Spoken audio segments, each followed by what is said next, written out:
he guarded Giannis one-on-one pretty much. They tried to set some screens, and he beat him to the spot underneath.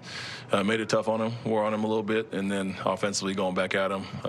Obviously, the big three-point play late where he handled the ball and was under control through some pressure. But I think him and KD really played well off each other, found the matchup that they each liked, and obviously he came through big in the fourth quarter throughout. Reed worked a lot on his defense this summer. He said there were a lot of workouts where he wouldn't even touch a ball for the first 45 minutes. Days like today, when you see the defensive impact, what have you seen from Reed? Yeah, he's getting more comfortable and confident.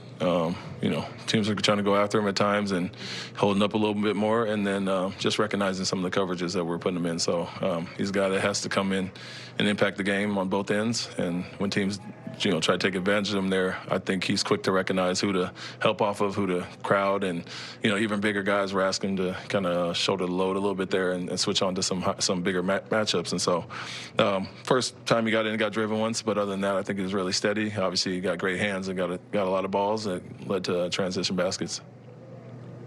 Just how much does Steven Adams mean to you guys?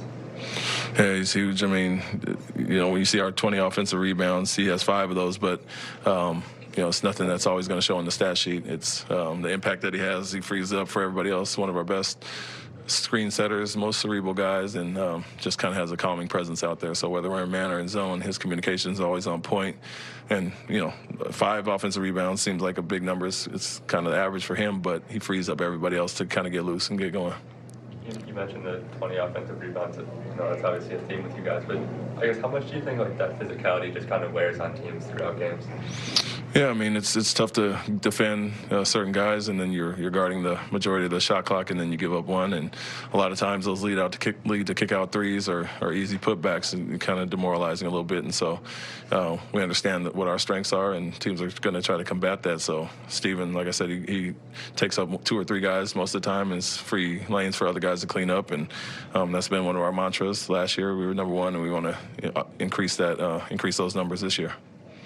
Coach, how did you guys adjust from the turnovers from the first quarter, and what did you guys talk about in the locker room in the half? Yeah, we showed at half just penetrating 1 or 2 too many dribbles.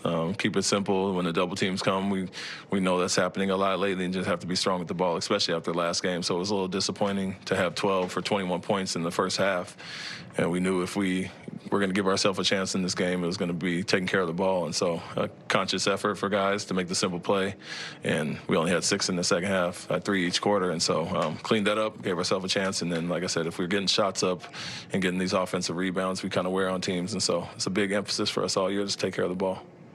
Given that Alperen and Giannis are 2 of the best European players in the league right now, and they met at Eurobasket this summer, did you get the feeling that for Alpi it fired him up even more for this matchup tonight? Yeah, I mean, I think, there is a pride over there in those competitions that they've seen each other for a lot of years. Alpi tries to go at everybody every night, and, so I don't think that's anything out of the ordinary for him. But the fact that they have familiarity with each other and have played each other quite a bit, I think anytime you see the matchups with Doncic and those guys, it's a little more extra to it. And but at the same time, they're just 2 of the best players on every team going at it. And so he takes pride in that, wanting to guard him down the stretch.